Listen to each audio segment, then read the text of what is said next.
Jeg hedder Morten Hostrup, jeg er lektor i humanfysiologi på Københavns Universitet og trænerudvikler hos DBU. I det her modul der skal vi snakke om aerob træning. Vi inddeler jo normalt vores træning i enten den aerobe træning eller den anaerobe træning, hvor den anaerobe træning dækker sprinttræning, plyometrisk træning, som er det med at hoppe, styrketræning og sprintudholdenhedstræningen. Men vi skal snakke om aerob træning i dag. Den aerob træning inddeler vi i lav, moderat eller høj intensitet ud fra pulszoner.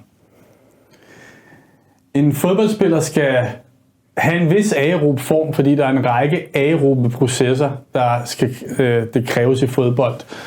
Og de aerobe processer er de processer i kroppen, der kræver ilt for at danne energi. Og dels er det selvfølgelig for at sikre, at alle de basale funktioner kan køre og er i gang, mens vi spiller. Så for eksempel hjernen skal jo bruge en del ilt, hjertet osv. Udover selvfølgelig de muskler, som laver arbejdet, når vi spiller fodbold. Men det er også vigtigt i forhold til det, man over et kan kalde udholdenheden for en spiller. Det kræver, at man har en vis aerob form. Det er også vigtigt i forhold til, når man skal restituere efter alle de her højintense aktioner, vi har undervejs i en kamp. Så hvis en spiller lige har lavet en sprint for eksempel, så når spilleren skal komme sig efter en sprint, jamen så er det de aerobe processer i muskulaturen, der gør, at vi kommer os igen. Og der kan man sige, at jo bedre aerob form man er i, jo hurtigere kan man restituere sig mellem de her intense aktioner. Så en anden generel ting, det er, at jo større aerob kapacitet musklerne har, jo bedre aerob form vi er i, jamen jo mindre anaerobe krav er der. Og det er egentlig væsentligt, fordi det er alle de anaerobe processer, der egentlig gør, at vi føler træthed undervejs i en kamp. For at få en forståelse for, hvorfor vi overhovedet inddeler i aerob træning og anaerob træning, så er det fordi, vi gør det i forhold til intensiteter. Det er sådan, at vores aerobe processer egentlig har en begrænsning i det, at de ikke kan danne energi nok til meget høje intensiteter, som for eksempel når vi sprinter. Så hvis vi siger, at en fodboldspillers max løbehastighed er 34 km i timen, lad os bare sige det, og sige, at de 34 km i timen svarer til 100%, jamen så vil de aerobe processer kun kunne klare 50% af det. Og det vil sige, for denne her spiller, der vil lige så snart at vedkommende kommer over 17 km i timen, jamen så skal mere og mere dækkes af anaerobe processer opad. Det ville ellers være smart, hvis alle processer kunne klares aerobt, fordi hvis de kunne det, så ville vi stort set ikke udvikle træthed undervejs i en kamp. Så når vi begynder at bevæge os opad i intensitet, så bliver det mere og mere anaerobt. Når vi ligger på de der cirka 50% af, hvad vi max kan løbe i hastighed, jamen der når vi det, der kaldes et aerob max, og det er også der omkring ens aerobe kapacitet, eller et kondital, om man vil, ligger. Og derfor har vi inddelen i en aerob træning, jamen der vil vi gerne ramme områderne herfra og op omkring den grænse. Fordi jo mere vi bevæger os over den grænse, jo mere begynder vi egentlig at træne anaerobt. Så i forhold til, når vi træner aerob træning med meget lav intensitet, der skal vi selvfølgelig lægge lav på en meget lav intensitet, ved den moderate lidt højere. Og når vi træner aerob træning ved høj intensitet, så selvom vi kalder det høj intensitet, er det faktisk langt fra, hvad vi max kan klare. Men det ligger højt i forhold til, hvad de aerobe systemer hos os kan klare. Der vil det være anderledes for den anaerobe træning. Den anaerobe træning, der vil vi gerne træne på intensiteter, der overstiger, hvad vores aerobe processer kan klare. Så det er fra denne her linje og op efter. Og det vil det ikke handle om i det her modul. I det her modul, der fokuserer vi på det aerobe. Så hvorfor overhovedet træne det her aerob træning? Det er så vil vi godt forbedre spillernes evne til at transportere og udnytte denne her ilt. Så vil det, hvis vi får trænet den aerobe form, gøre vores spillere bedre i stand til at kunne restituere mellem alle de her intense aktioner, der er, og komme så hurtigere. Og så vil det også selv være et fundament for al anden træning, vi laver. Og det er også det, vi under et normalt kalder en eller anden grundform. Så inden vi overhovedet kan gå i gang med at lave alt for meget anaerob træning eller andre ting, jamen der kræver det også, at vi har fået styr på den aerobe form først. Når vi træner aerob træning, jamen, så plejer vi at så tage intensiteten i forhold til pulszoner. Som regel med et pulsord. Så den lave intensitet, jamen det er typisk, hvor vi rammer omkring 65% af makspulsen. Og det er, når vi gerne vil lave restitutionstræning, for eksempel i dagene efter kamp. Det kan være i forbindelse med spillere, der er i gang med at genoptræne og er i gang med return to competition efter skader eller overbelastninger. Så der er den aerob træning med moderat intensitet, der vil vi gerne ramme en pulszone, der er omkring 80% af makspulsen. Og det er for at træne evnen til at udholde længerevarende arbejde. Det vil sige, i de øvelser, hvor vi træner aerob træning med moderat intensitet, vil vi godt træne, at spillerne opretholder de her 80% af max i ret lang tid for at træne udholdenheden i det. Og så er der ved den høje intensitet, der vil vi godt op og stresse kredsløbet så meget som muligt. Så der vil vi helst op og ramme omkring 90% af makspulsen, eller gerne derover i så lang tid som muligt. Der vil det typisk være op til 4 minutter, 1-4 minutter, hvor man godt vil opretholde den her høje puls. Så det er, når vi gerne vil træne konditallet for eksempel, og evnen til at restituere hurtigere mellem de her intense aktioner. Så et eksempel på noget lavintensitets aerob træning, hvor vi har den her pulszone på 65% af max. Det kunne være nogle simple tekniske øvelser, for eksempel et spil, der er her i en cirkel med nogle spillere i midten, og arbejder derinde med meget lav intensitet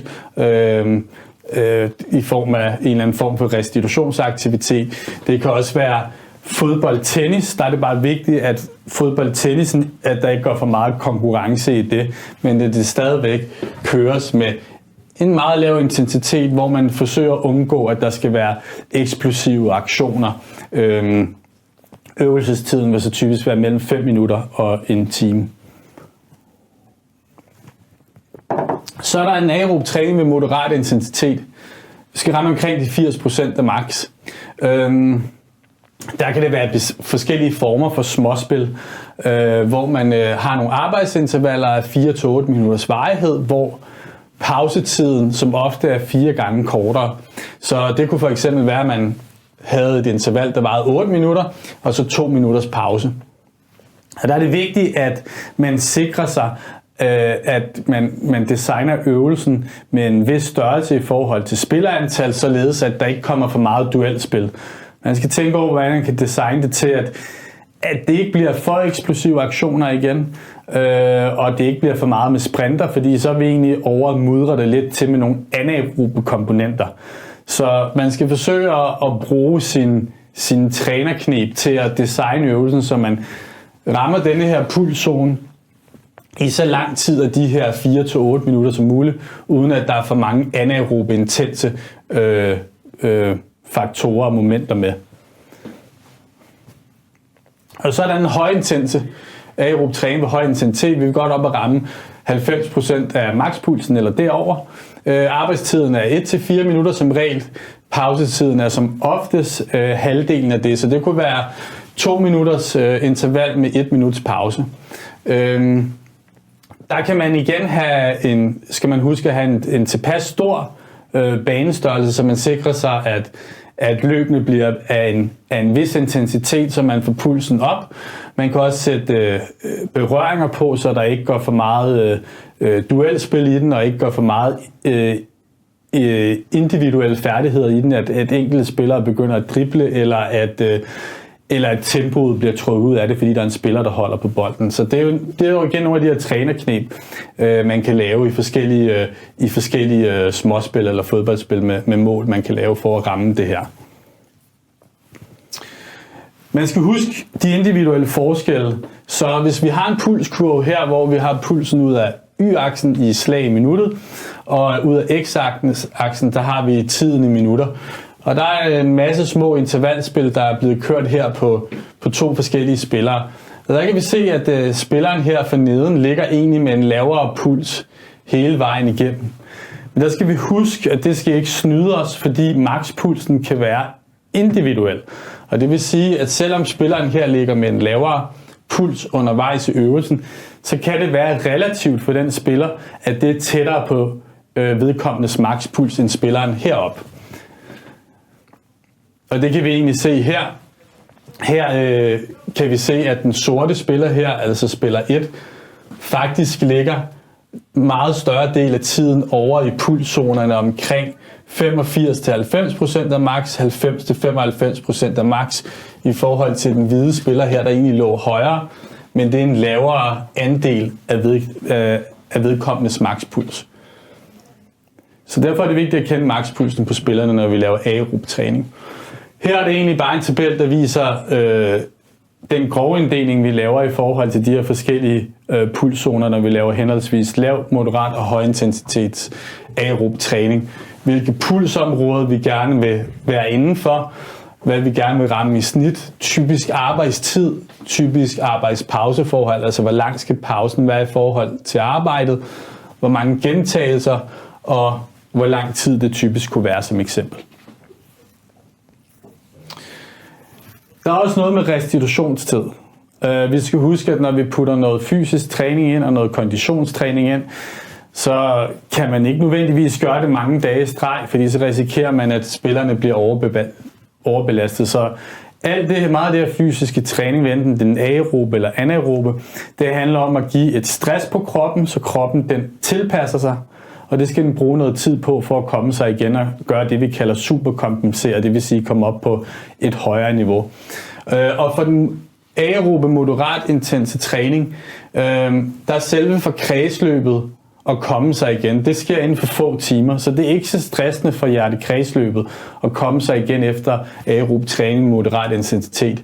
Men hvis vi laver aerob træning med høj intensitet, så kan det godt for nogle spillere faktisk være så stort et kredsløbsstress, at ens hvilepuls efter sådan en træningssession faktisk vil være forhøjet i mange timer, op til 24 timer bagefter sådan et træningspas.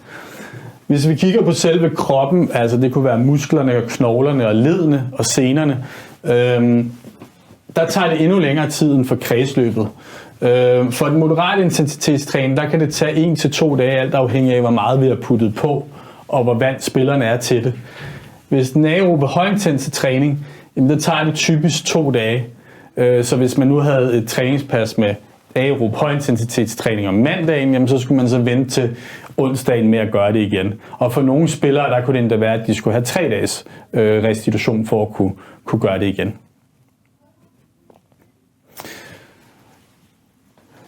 Det er vigtigt, når vi laver denne her fysiske træning, at hvis vi kan gøre det, så kan vi gøre det med bold så vidt muligt, og på den normale bane med fodboldstøvler. Og det gælder også en aerob træning her. Stort set det hele kan designes, som man har tænkt fodbold ind. Og det er jo dels for, at det er mere relevant, det er mere overførbart, det skaber også en større glæde og motivation blandt spillerne at udføre det. Og så hvis man er dygtig nok og er på et vist niveau, så kan man også faktisk integrere tekniske og taktiske komponenter ind i den aerob træning. Vi skal være dygtige til som trænere at kunne designe denne her form for træning i spil eller forskellige øvelser. Og lidt ligesom når vi skal gøre det, hvis vi træner andre færdigheder, så er det ikke meget anderledes her. Det er det, vi skal være gode til som træner, justere. Det er at have styr på banestørrelser, zoner, mål, spillerantal, om der er bander med, er der keepere med, hvilke regler måtte der være for keeperne, for eksempel for banderne, er der berøringer på, spiller vi med eller uden offside osv. Alle de her trænerknep er noget, vi kan justere på for at lave god fodboldtræning med et aerob fysisk fokus. Og så selvfølgelig som træner, der skal vi jo tilskynde. Man kan komme relativt langt med, når man træner konditionstræning, for eksempel med tilråb og tilskynde spillerne, motivere spillerne, have bolde klar, så vi ikke lige pludselig får unødig pause i forhold til vores fysiske fokus, så vi hurtigt kan have et flow i gang i øvelsen. Og så er styr på tidstagning i forhold til arbejdstid, pausetid. Og der er det også vigtigt at tænke på tid i forhold til flow.